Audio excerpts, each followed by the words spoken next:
Just imagine विवेक भाटी नाम का एक लड़का अपनी बाइक मार्केट के बाहर पार्क करके अंदर सामान लेने चला गया। वापस आया तो बाइक ही गायब थी। विवेक तुरंत पुलिस स्टेशन गया एफआईआर लिखवाने। लेकिन उसके बाद क्या होता है? एफआईआर लिखने के बाद केस जाता कहाँ है, ट्रायल कैसे चलता है और कितने महीने या साल लगते हैं जजमेंट आने में। आज हम विवेक के इसी केस को स्टेप बाय स्टेप फॉलो करेंगे, एफआईआर से लेके कन्विक्शन तक पूरी जर्नी नए बीएनएसएस 2023 के हिसाब से।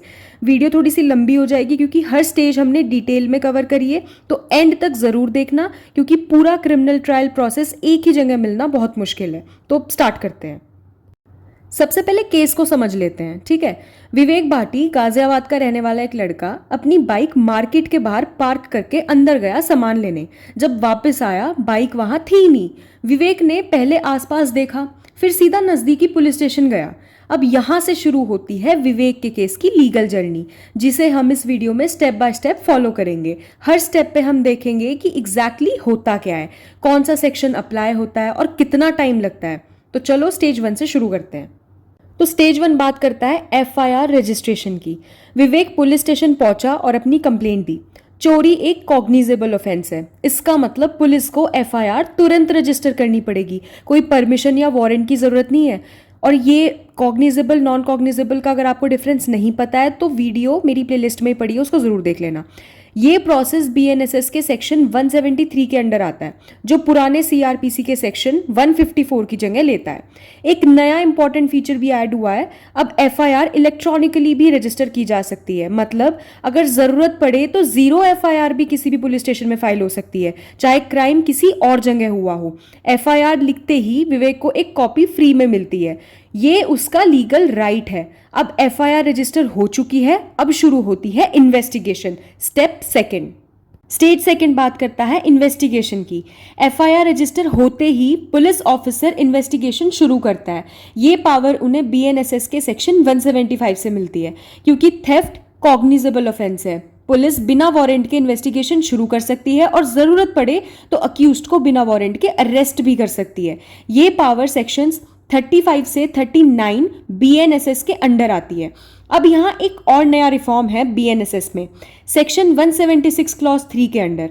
अगर ऑफेंस की पनिशमेंट 7 साल या उससे ज्यादा है तो क्राइम सीन पे फॉरेंसिक टीम का जाना मैंडेटरी है।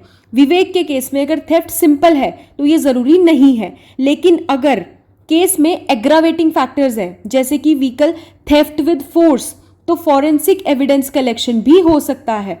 पुलिस क्राइम सीन इंस्पेक्ट करती है, सीसीटीवी फुटेज कलेक्ट करती है और विटनेसेस ढूंढती है।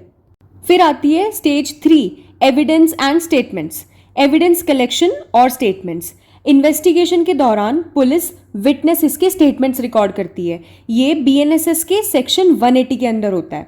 अगर कोई स्टेटमेंट ज्यादा इंपॉर्टेंट है, जैसे कोई आई विटनेस जिसने चोर को देखा, तो उसका स्टेटमेंट मजिस्ट्रेट के सामने भी रिकॉर्ड किया जा सकता है। ये सेक्शन 183 बीएनएसएस के अंडर आता है, जो पुराने सीआरपीसी के सेक्शन 164 जैसा ही है। ये स्टेटमेंट ज्यादा रिलायबल माना जाता है क्योंकि ये कोर्ट के सामने दिया गया होता है, ना कि सिर्फ पुलिस के सामने।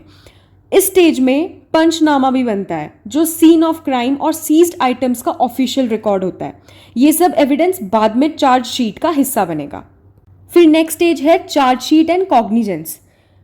जब इन्वेस्टिगेशन कंप्लीट हो जाती है, पुलिस अपनी फाइनल रिपोर्ट, जिसे चार्जशीट या पुलिस रिपोर्ट कहते हैं, मैजिस्ट्रेट के सामने फाइल करती है।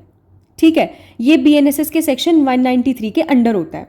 इस रिपोर्ट में एफआईआर की कॉपी, सारी स्टेटमेंट्स, पंचनामा और एविडेंस की लिस्ट होती है। और सबसे इंपॉर्टेंट बात, बीएनएसएस ने इस प्रोसेस में एक टाइम लिमिट भी दी है।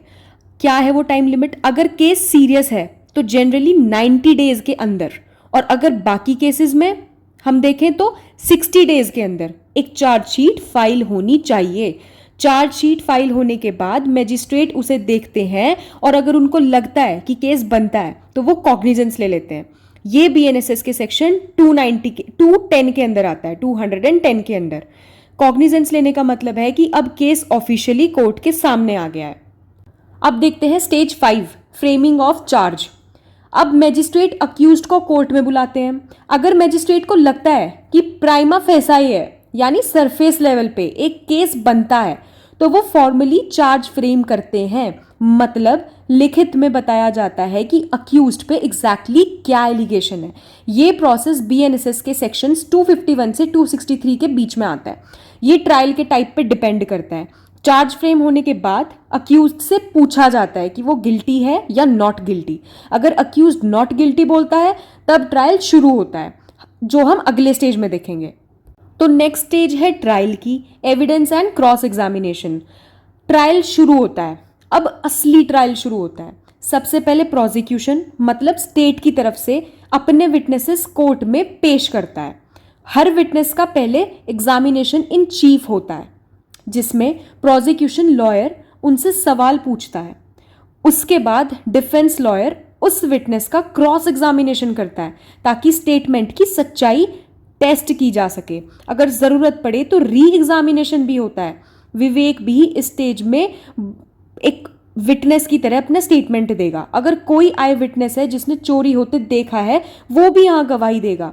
ये स्टेज सबसे लंबा होता है क्योंकि हर विटनेस की टेस्टिमनी केयरफुली रिकॉर्ड और क्रॉस चेक होती है। अब आते हैं नेक्स्ट स्टेज पे, stage 7, accused statement and final arguments. Accused का स्टेटमेंट और फाइनल आर्ग्यूमेंट्स की बारी है। अब प्रोसिक्यूशन के सारे विटनेसेस हो जाने के बाद अक्यूज्ड का स्टेटमेंट लिया जाता है। ये बीएनएसएस के सेक्शन 351 के अंडर होता है, जो पुराने सीआरपीसी के सेक्शन 313 जैसा है। यहाँ अक्यूज्ड को मौका मिलता है अपनी सफाई एक्सप्लेन करने का। कोई भी एविडेंस जो उनके अगेंस्ट आया है उसका जवाब देने का उनको मौका मिलता है। इसके बाद अगर अक्यूज्ड चाहते हैं तो अपनी डिफेंस में एविडेंस या विटनेसेस पेश कर सकता है। सबसे आखिर में दोनों तरफ के लॉयर्स अपने फाइनल आर्ग्यूमेंट्स देते हैं। प्रोसिक्यूशन बताता है कि अक्यूज्ड गिल्टी क्यों है और डिफेंस बताता है कि रीजनेबल डाउट क्यों है। अब आती है स्टेज 8 की बारी, जजमेंट एंड सेंटेंसिंग।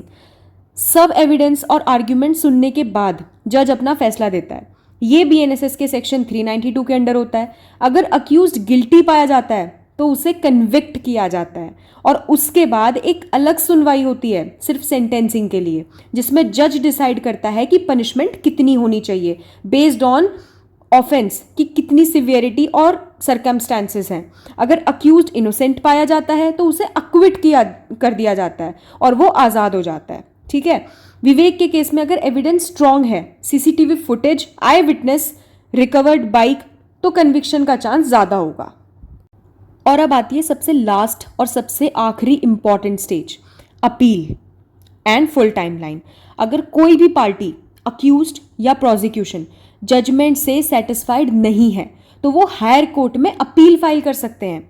ये प्रोसेस बीएनएसएस के अपील प्रोविजंस के अंडर होता है। अब चलिए पूरे केस का टाइमलाइन एक साथ देखते हैं, एफआईआर से लेकर जजमेंट तक, ताकि आपको पूरी पिक्चर क्लियर हो जाए एक ही नज़र में। और इस टेबल का स्क्रीनशॉट भी ले लेना रिवीजन के लिए। तो ये था विवेक के केस का पूरा सफ़र, एफआईआर से लेके कन्विक्शन तक। रिकैप देखते हैं। एफआईआर रजिस्ट्रेशन सेक्शन 173, इन्वेस्टिगेशन और अरेस्ट सेक्शंस 175 से लेके एंड देन 35 से 39 तक, investigation collection sections 180 and 183, chargesheet and cognizance section 193, framing of charge 251 to 263, then trial evidence, and after that accused statements and final argument section 351, and last is judgment section 392। तो इस video में आपका पूरा criminal trial process cover हो चुका है और comment में ज़रूर बताना कि इस ट्रायल प्रोसेस का कौन सा स्टेज आपको सबसे ज़्यादा इंटरेस्टिंग लगा।